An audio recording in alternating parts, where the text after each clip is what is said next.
let that mess with you as we go through today's teaching and beyond, that there is this invitation to wade into the water deeper, and I wonder what that might mean for you, which is altogether perfect for what we're talking about today as we wrap up the series, The Quest for Thin Places, How to Find Spirituality After Deconstruction.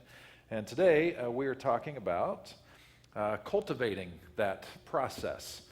We've been through deconstruction. We recognize that deconstruction is a part of every facet of our lives. Often we are dragged into it. We don't want to deconstruct. We're forced to deconstruct. We do this with our physical bodies. We don't want to come out of the womb. We're forced out of the womb. We're screaming and kicking all the way. And at pretty much every stage of life, we struggle with this, and yet we do it. All of our relationships have to go through deconstruction. Interestingly, the Christian church, because of some weird historical things that happen about every 500 years or so, there was a doubling down on you have to believe this or else. And that's problematic because it made deconstructing a little bit harder.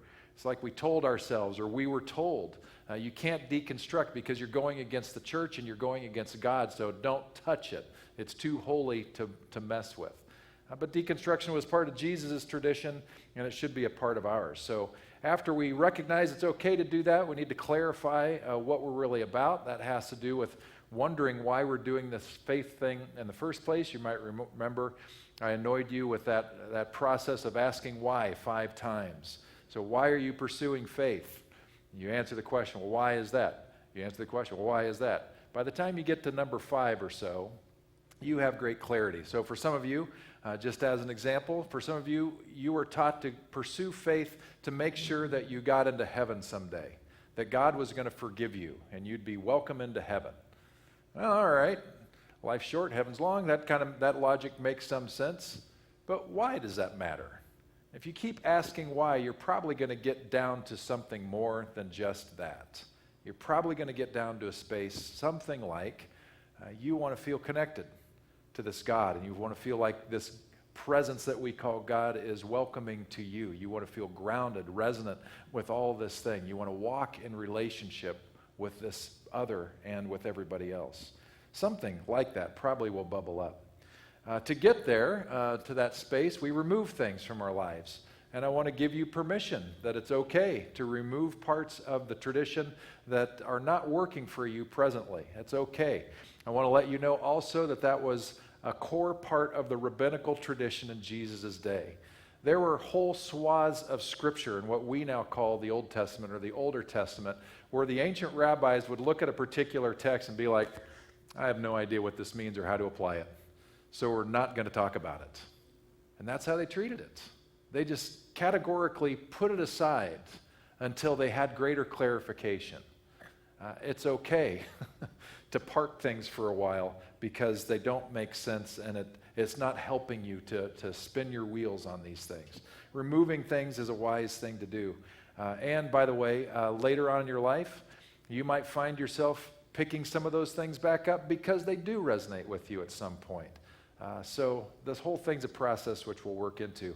The quest then, my whole point that week was really about the conference with Tom Ord and setting us up to continually remind ourselves to remain humble, that we don't know everything, we don't see everything, and so to remain open. And then the reconstruction process can happen, and that finally gets us to the cultivate, sustaining habits for a life of spirituality, which is what I want to talk about today. Being Super Bowl Sunday, as much as this causes me pain to do it, there is a quote that I think offers some interesting fodder for our dialogue together and at least internally. And it comes from, and I hate to say this again, arguably one of the greatest football players of all time based on his stats, and that guy is Tom Brady. Can I get a groan from you? Yes. I know. We're tired of the New England Patriots, but he was a fantastic quarterback, and when he was inducted into the Hall of Fame, this was part of his speech. He said, "Life is hard. No matter who you are, there are bumps and hits and bruises along the way, and my advice is to prepare yourself because football lessons teach us that success and achievement come from overcoming adversity and that team accomplishment far exceeds anyone's individual goals.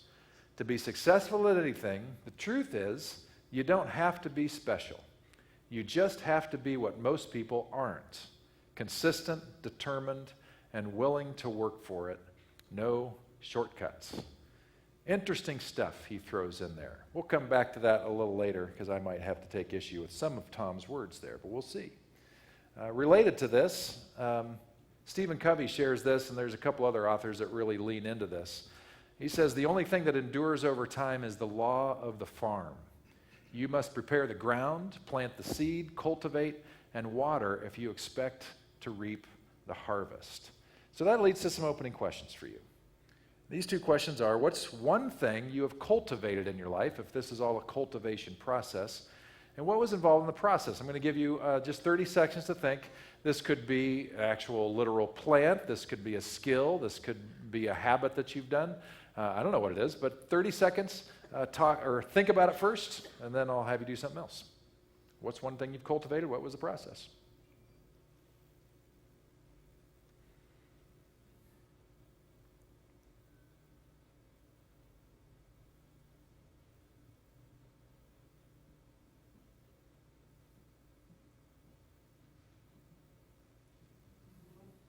Okay, everybody have something in mind?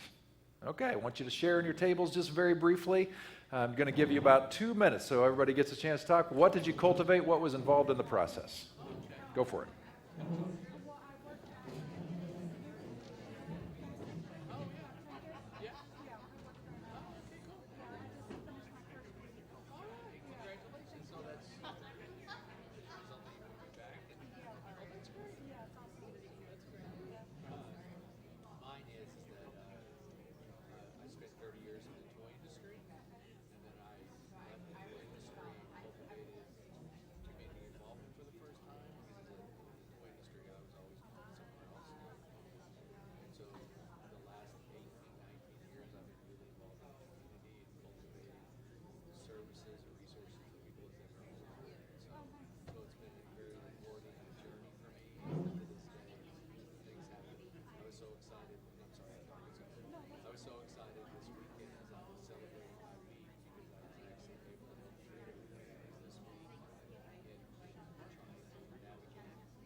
I still, although I haven't done it in a while, I used to come to the car wash too.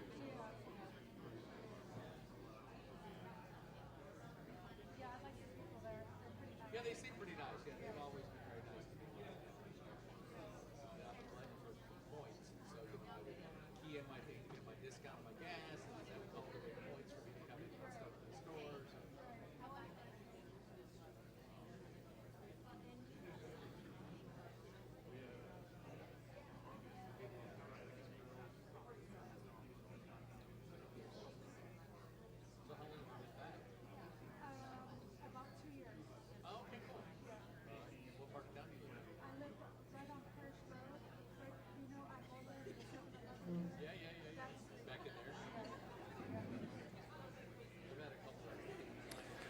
All right. I know I'm cutting you off. You have more to talk about. This gives you something to talk about after the service is over, so you're welcome on that. My hunch is that there were probably, how many of you talked about a musical instrument maybe that you cultivated, learned? Oh, okay, that was a bad guess. All right. How about a literal plant? Did any of you talk about a literal planting or gardening or something like that? All right. Anybody talk about a particular skill set that you developed in a particular area? Okay, very good. Some of you might even think to yourself, well, I haven't cultivated anything. All I do is I go to work and I come home and I binge watch Netflix and then I do it all over again the next day. Well, guess what? You cultivated that skill. You did. You got yourself into a pattern of figuring out how to survive such a thing, and that became a part of your thing. You cultivated that excellence in couch potatoing. We do this in all kinds of ways. Well, Jesus actually talked about this whole soil issue and cultivating things in a parable. And I want to give you an idea before I share this parable with you, just in light of where we are with this series. So I'm going to share a story from Jesus' life where he shares a parable in Matthew chapter 13. Matthew 12, the tide turns for Jesus. He's teaching, he's doing things, he's walking along the road with the disciples on a Sabbath day where you're not supposed to do any work whatsoever, which includes harvesting grain. But the boys and Jesus are hungry. So they picked grain and they ate it. And religious leaders, authorities, saw him do it and called him out for it. Basically saying, you broke one of the obvious laws of God. Keeping the Sabbath is in the top 10 list of God's most important laws, and you just broke it. And Jesus went back at them and talked about how the Sabbath is made for humanity, not humanity for the Sabbath. And so this was an example of him challenging the religious authorities of his day. They get into another squabble, and by the end of chapter 12, we're told that the leaders of the Jewish religion at that point started to conspire how they were going to get him arrested and killed. So that's the kind of stuff that happened to Jesus because he simply started thinking about a different way. So if you, in your process, are thinking things differently and saying things differently, or even daring to quote Jesus when he said things differently and you're getting pushback, that's to be expected. That's just the way the process works, and you'll see why in just a moment. But this is the story that I wanted to share with you today. Jesus was renowned by this time for his healing, for his speaking. So that day, Jesus went out of the house and sat down beside the lake. Such large crowds gathered around him that he climbed into a boat and sat down. The whole crowd was standing on the shore. He said many things to them in parables, like this one. A farmer went out to scatter seed. As he was scattering seed, some fell on the path, and the birds came and ate it. Other seed fell on rocky ground where the soil was shallow. They sprouted immediately because the soil wasn't deep. But when the sun came up, it scorched the plants, and they dried up because they had no roots. Other seed fell along thorny plants. The thorny plants grew and choked them. Other seed fell on good soil and bore fruit. In one case, a yield of 100 to 1, in another case, a yield of 60 to 1, in another case, a yield of 30 to 1. Everyone who has ears should pay attention. Raise your hand if you have ears. Fantastic. Later on, Jesus goes and explains these soils. The disciples, often in the Gospels, are clueless about what Jesus is talking about and sometimes beg for explanation. And so Jesus explains this, that first story where seed is scattered on kind of like a gravel road and the birds come. He says that's like people who hear the word, but they don't really understand it. And so it's easily plucked away because it's just confusing and nonsense to them. And the soil where they can't get deep roots, but it grows real quick, well, that's like an environment where you don't have the opportunity for the roots of faith to grow very deep, and so that happens. And the one where it gets choked out by thorns, he says, that's when we get so focused and consumed by the worries of life and the world that it chokes out the possibility of faith. Just a quick question. How many of you have ever felt like that when the news is especially bad? Right. So we know that's a variable that is a threat to us in our soil keeping and tending. But then he says if you have good soil and you've cultivated that and provided good soil, it creates an abundance, far more than just the one grain falling into the soil in the beginning. So my question for you right now is simply this, or these. How would you describe the soil of your faith right now? How would you describe the soil of your faith? Are you in the weedy soil that's getting choked out by the worries of the world? You feel like it's all falling apart because you're so confused? Shallow soil? Feels like the sun's hitting it? Or is it rich soil? And another question is, what was the faith soil that you did not choose? This is the soil of your youth and childhood mostly. Because some of us, none of us chose that soil. So if you grew up in an environment that didn't talk faith or practice any of that at all, it's very likely that it was hard for it to get much of a grip, much of a root. But you're not a kid anymore. And so my question now is, what faith soil have you chosen since? Because now, we're the cultivators. We're the ones who can determine what kind of soil we want to have. And that, of course, leads to more questions like, why do you want to cultivate your faith in the first place? And that gets to the annoying why question. Why? keep remembering what is central to your pursuits. Why do you want this? Why did you show up today? The coffee and donuts are delicious, but is there something deeper than that for you today? I hope so. Anthony DeMella, who was a Jesuit priest living in India, he was also a psychotherapist. He offers this exchange between a disciple and his Zen master.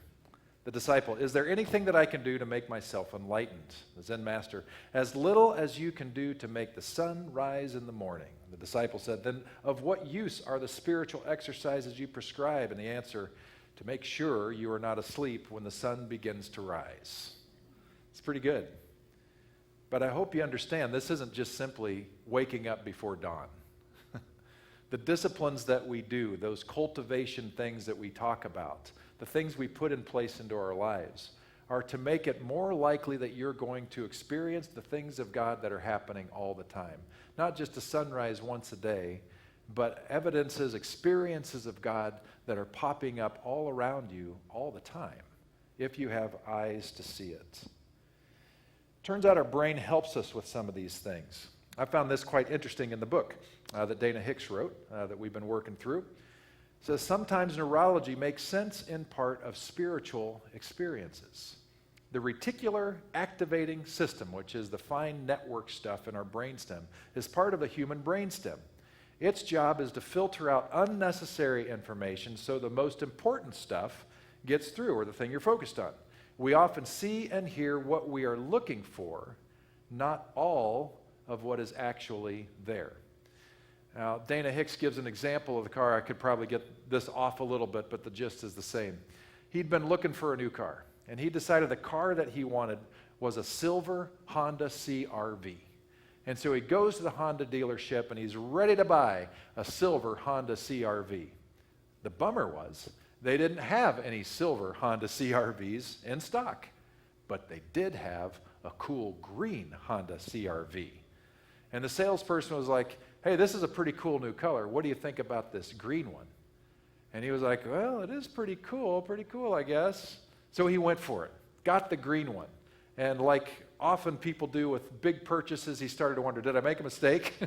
Is this going to be like an out-of-style color next Tuesday, and I'm going to be the only idiot driving around in this car? And so he started to wonder and ask himself, does anybody drive a green CR-V? And you know what started to happen? He started to notice green CR-Vs everywhere because he trained his brain to look for the thing he was seeking. When Jesus said, seek and you shall find, knock and the door will be open to you, that makes sense. Turns out we are hardwired for these things, to notice the things that we are actually seeking. And so I want to suggest to you by extension that could it be that there are things of God happening all around us, but we're never asking the question. We're never fine-tuning our brain or our RAS to see them. Now, he goes on to talk about this RAS a little bit more. Another part of the RAS, the reticular activating system, is seeking information that validates our belief. This should ring bells in our head in the last decade of politics.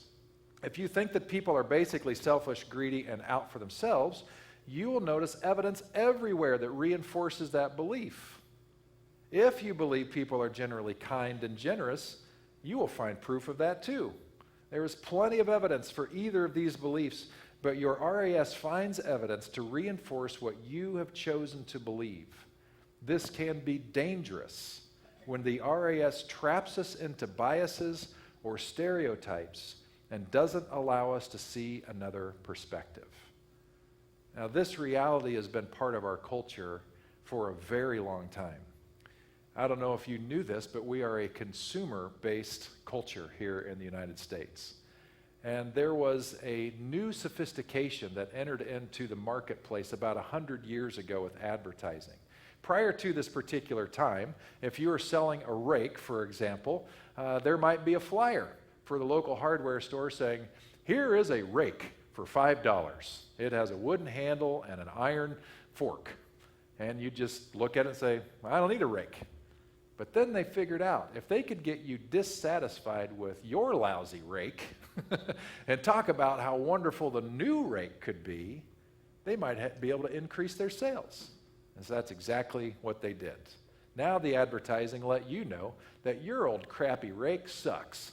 I bet that iron fork on there has lots of rust on it, and I bet there are splinters in that handle that are causing you problems all day long. But look at this new shiny hickory handled rake. We put a new coating on the fork so it's going to last even longer and stuff's going to fall off of it quicker. This is the best rake you've ever seen. Now all of a sudden you've seen the advertisement and you're like, I hate my rake, even though you were completely satisfied with it 10 minutes before you saw the ad. And now you must have the rake. What are my friends and neighbors going to say if I keep that lousy old rake when this new one is right there for only $5, right? Now we've perfected this. We've perfected this, haven't we? So now with technology, you know what I'm talking about here. If you search anything on Google, whatever you have searched on Google is going to show up all over the place.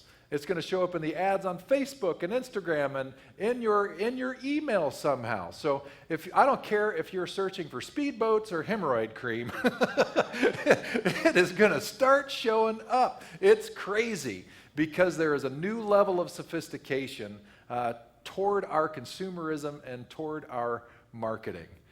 My wife has this happen all the time because she's always looking for a cool book for the kids program, or since we just redid the nursery area, the different things out there, now she gets all kinds of stuff that's related to a little kitchenette set for children, all this stuff, even though our kids are grown and flown.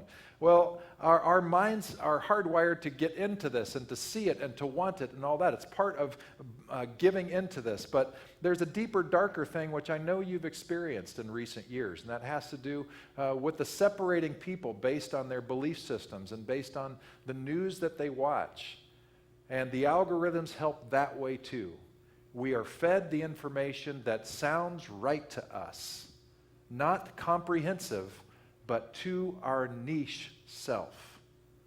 So whatever you're searching in terms of news, whatever you're clicking on as you're going through whatever news feed you follow, the algorithms behind that are getting cultivated and manipulated to give you more of that information. This shouldn't be anything new to you. Take that to its darkest extremes, and when presidential elections happen, you have very divided camps. And I bet you know people, or you are the people who have lost friendships, seen families broken apart because of this phenomenon. All right? Anybody know about this? Yeah. It's heartbreaking, isn't it? Heartbreaking. Just because we automatically desire, by design, by our own physicality, to be binaried in that way. It means we need to be aware that this is a physiological, neurological tendency and capacity that is baked into our core. Are we aware that we like to hear things that agree with our perspective? It matters with our news, and frankly, it matters with our theology. This is one of the risky parts of teaching you the stuff that I've tried to teach or just share with you.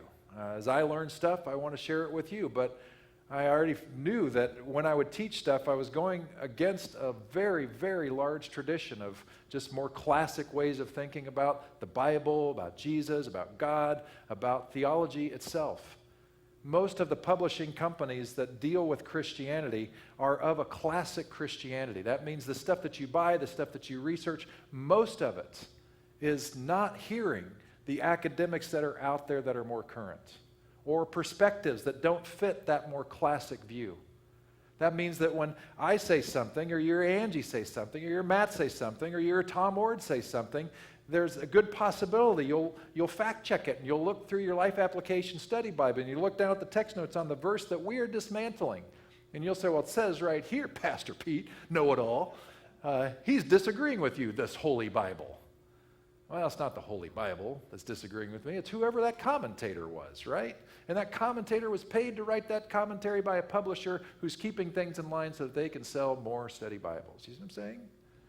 So we binary ourselves, and we do this stuff all the time. So this RAS, on the one hand, is super cool that we are designed with this capacity to narrow our focus and see things that have been there, that we pick up on things that we won't pick up on unless we focus on them, but it also reminds us to be careful because we do those things, because we tend to only see the things that we are looking for. And we've seen that with politics. So, I want to say that I think this is a truth, that we all have a reticular activating system that can work for us, but also can be problematic. But I don't think that's the whole story of spirituality. Now, Dana Hicks, I want to kind of go back and have another conversation with him and just flesh him out a little bit, because he kind of, in his chapter, just kind of said, if any kind of woo-woo stuff you see in terms of spirituality, don't get too excited. It's just your reticular activating system. And I just kind of want to push back on that. I do think that when we focus on things that we want to see, if we want to see, in the first service I did the meditation, and I talked about how love is bigger. Love is always bigger. And knowing that people right now with our news feeds and all that are questioning, is love really bigger? But what I want to encourage you to see, if you use this as a mantra and just say to yourself over and over again, love is bigger, guess what? I know you're going to start to see evidences of love's bigness all over the place. You're here. You are not killing each other right now. Yet. That is a sign of love right here. You listen to each other with interest and respect. That is an evidence of love. Love is bigger. It's all over the place. I believe that that's true, that it activates our reticular activating system to see love wherever we want, like the author said. And yet, I think there's more. I think this is also true, that there is a loving, nudging, wooing presence that we call God that points all towards shalom, that this love is emanating from a source, that is emanating from a presence that is baked into all of creation. This way of thinking about God is different than classic theology generally. It's called panentheism. It means that all is in God. Like the whole thing, all of the expanding creation is in God, in the presence of God, meaning you cannot escape it. It means the fingerprints and the presence of God is in you right now. And it's in the person you're looking at, and it's in the whole core. It doesn't mean that nature and plants and you are God, but it means that this presence permeates absolutely all existence. It's a profound way to think, and when we think about this, we might start to realize that it helps make sense of why things happen that cannot be explained by our reactivating whatever system, the reticular activating system. Have you ever had one of these experiences where you're kind of dialed into a certain thing, maybe you're praying about a certain thing, seeking a certain thing, and so you're walking in that reality, and then all of a sudden, all sorts of things just sort of come into place from left field, from other people. It's like you're seeing your prayers answered from 100 different directions. Have you ever had that happen before? It's profound when these things happen.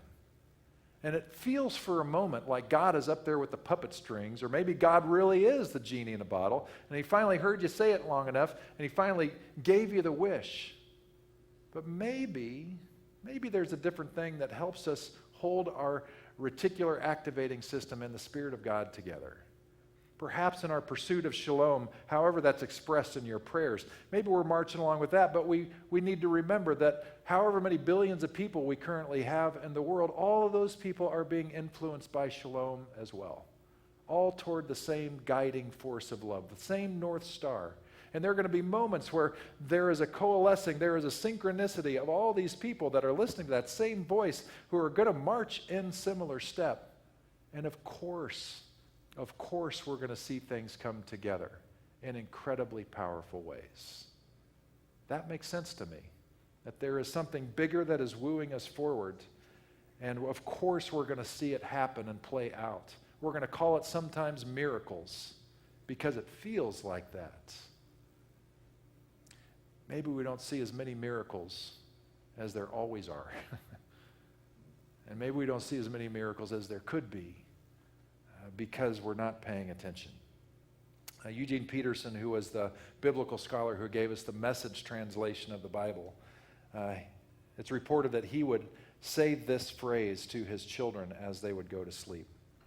God loves you. God is on your side. God is pursuing you. God is relentless. Can you say that out loud with me? God loves you. God is on your side. God is pursuing you. God is relentless. Now here's what I want you to do. I want you to look across the table or somebody else in the room and say to them, God loves you. God is on your side. God is pursuing you. God is relentless. Holy moly, what would happen if we did that more often, if we lived in that reality? Holy cow. But a few warnings before we go too far and get too excited. Because I want to talk about faith cultivation briefly and the American can-do spirit. This idea that we can do anything we want all by ourselves with our own effort. And so I want to call into question Tom Brady's comments. Was Tom Brady correct? And I want to tell you, and if Tom were here, he couldn't make it today for some reason, had other Super Bowl things he was doing. But if he was here, I would say, Tom, I'm impressed with your career. You've ruined a lot of Super Bowls for me. But I would say, Tom, you said that if I was just committed enough, disciplined enough, it doesn't mean that I'm special, it just means I did it better than anybody else in terms of my commitment to discipline. I would say to Tom, no matter how hard I try, I will never, ever, ever be an NFL quarterback. That's never going to happen. And part of this, he did get into this with teams. I don't want to rip on Tom too much, but I do want to say that part of his speech is echoing this idea that we can do it all on our own. That if we just work hard enough, that's the answer. And I want to tell you that's baloney, even for Tom Brady. Now, he did have one of the most strict diet plans ever crafted so that he could be at peak performance anytime he was doing his thing. I get that. But there were so many other factors involved in the becoming of Tom Brady. A supportive family, people who paid for his gear, who made it possible, living in an environment and a school that had a good program, with a good coach who learned it somewhere along the way, having the right team players around him so that he could shine and develop in his skill. Going on to college, and the same kind of thing. Being a part of a very wealthy football organization who could afford really high quality, high performance players to protect him so he would have a pocket to sit in for a long time to make what seemed to be miraculous, brilliant plays. Taking nothing away from Tom, but we are never doing anything alone. You cannot do it alone. You have never done it alone. And we need to get over our American arrogance. It is a particularly American arrogance because we are built on rugged individualism. I can do it, just like John Wayne. But you can't do it alone. You're constantly in need of others. I'd say that the majority of you, in fact, I would say all of you, are wearing clothes that you did not make. You ate food this morning that you did not cultivate. You drank coffee this morning that you certainly didn't grow those beans or roast them or get them here. You are dependent on others all the time. And so I want to be aware of that. I want to be aware, too, of something that Jesus said, or is connoted in his temptations. He was tempted to turn a stone into bread after 40 days of fasting. He was tempted to bow down before Satan and all the world would be his. And he was tempted to throw himself off the pinnacle of the temple and ask God to save his life. And these had three different things. The first one about the turning stone to bread was really, am I going to lead my life? Am I going to live my life based on my physical urgings? Am I just going to go with whatever I'm feeling like doing? Not that that's all bad, but if that's the only thing, that could be a real problem. The other one about bowing down was just like, all right, are you going to get there the wrong way? Are you going to do it the illegal way by bowing down to Satan, a shortcut, so to speak, to have all the world power? Of course, that was a lie anyway. And the final one about throwing himself off was, are you going to be God? Because you're basically telling God what to do instead of the other way around. You're becoming God when you are saying to God, I'm going to do this thing, and you got to catch me. That's kind of the general, what the content means. But Dana Hicks points out another thing, that in the Jesus temptations, they're all immediate results focused. And that sings to us as Americans. We love our fast food. We love our smartphones that make things go really fast. And I want to tell you that cultivating a deep, rich spirituality is not fast food. It is not going to happen overnight. It takes time. It changes. It ebbs and flows. And we struggle with that. Some of you may have been hoping that this book was going to be the answer all. Well, it's helpful, I hope. But the answer is to continue to cultivate this with different practices throughout the course of our life. I remember the day, because I am old enough to know that you didn't make long-distance calls because they were too expensive. And so when Lynn and I were, not even engaged yet, but I was living in Michigan over a summer and she was still in Kansas City, I would only call her once a week because it was too expensive. And I couldn't afford $50 for an hour-long conversation or whatever it might have been. So you know what I did? And what she did? We would write each other letters. We would have to wait days for that to be delivered and the next one to be received. We knew that this is just the way it was. Our ancestors knew no such luxuries. If they sent a letter and they were in New York and their loved one was in San Francisco, we're talking weeks. How about an ocean apart? And yet we want to know. How many of you have ever texted somebody and you were frustrated when they did not get back to you within 5 minutes? It's crazy. We want immediate results on everything. But spirituality does not work like that. It is something we develop over time. And the final thing I want to offer you, and then I'll let you get out of here and start eating yourself to death today, has to do with success and not yet, by an education researcher named Carol Dweck. This was briefly referred to in the book, and in the footnotes he gave a TED Talk reference that Carol Dweck was the person with. So Carol Dweck did some research on why students exceed in some ways, at least one of the variables, why some students succeed and why some struggle so much, and why entire schools in a district succeed versus not so much. And one of the things that they played with was how we grade students. And the traditional way, is sort of pass-fail, or, you get an A, and that's great. You get a B, that's still pretty great. C, which is supposed to be average, anymore, that's not really that average. You're on the brink, And if you're getting a C or a C minus, heaven forbid, that's almost fail, right? And that's how it's sort of wired. And our achievement-based society dials into that. So our going to school, at least for some families, it was for me, was to make the grade. I want to make my parents happy, and so I'm going to get A's as much as I can. As much as I can. So I would work hard to bring home a good school report, and if the grade card was good, guess what happened in the Shaw household? Ice cream. Yes, that's right. That's right, ice cream. We celebrated every quarter. We would pretty much get ice cream. I think even if we would have gotten C's, we'd still gotten ice cream, but we weren't sure, so we had to make sure we did good. Now, did I learn things throughout my education? Yeah, of course we did. I still had to pass the test, still had to get the A's, all that. But what they learned is that was ineffective for some kids in schools that were particularly unsupported, often urban schools. Urban schools are often unsupported because the parents are working too much to be able to be in the classroom to help the kids with homework, all that stuff. And because their school funds are tied to tax dollars based on property right there locally, they don't have the kind of resources to make that happen. It's a huge problem in America by design 100 years ago to make sure it stays that way, which is another sermon altogether. But what they decided to do is try their theory out. What if we said something different when a kid was struggling? So instead of putting a D, in a big red marker, on an essay perhaps, they would write, not yet. Not yet. There's a possibility that you can do better. Give it another go. Not yet. You know what happened when they went to a not yet philosophy?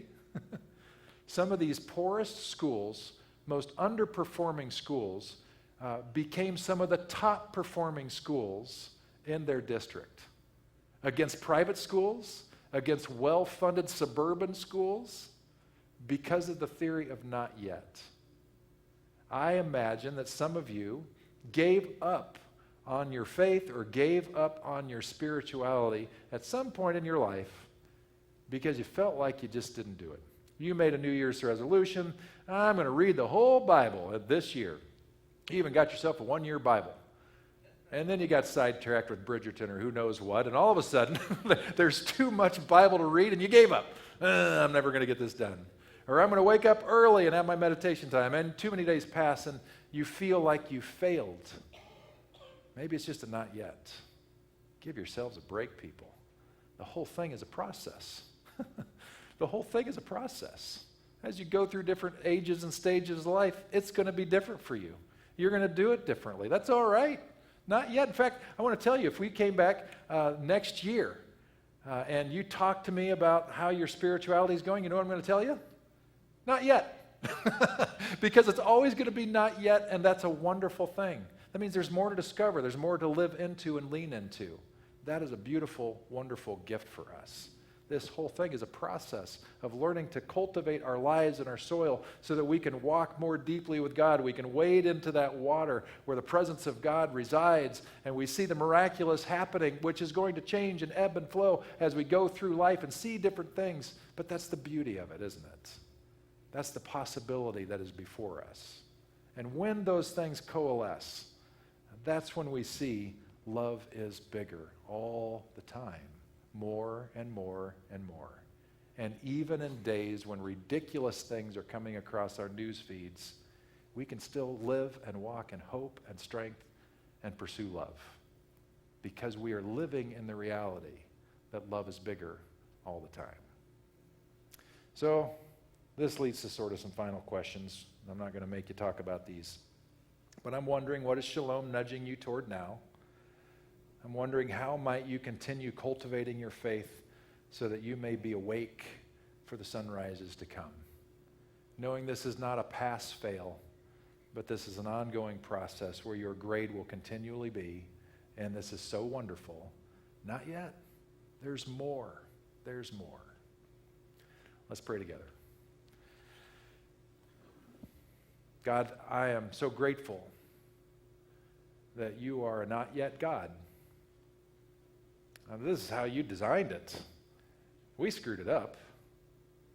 We made it a pass-fail thing when you've always been a not yet kind of process God, walking with us through the ins and outs of life, the hardships, the joys, the peaks, the valleys, walking with us, guiding us, wooing us, nudging us toward shalom at every turn. Shalom that takes us deeper, to experience life deeper, lovelier, to be agents of shalom in the world. This is what you dream of. This is really what we dream of. And so may we cultivate our soil. May we cultivate the things that we know will help us grow, knowing you are with us, guiding us, calling us, wooing us, loving us every step of the way. I ask this in the name of Jesus, who we are trying to follow. Amen. Thanks for coming. I hope you have a great day. Go Seahawks. Can't believe I just said that.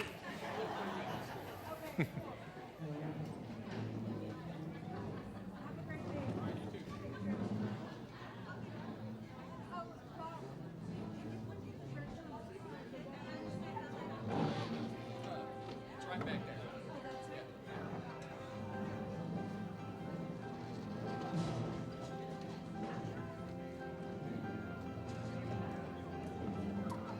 Actually,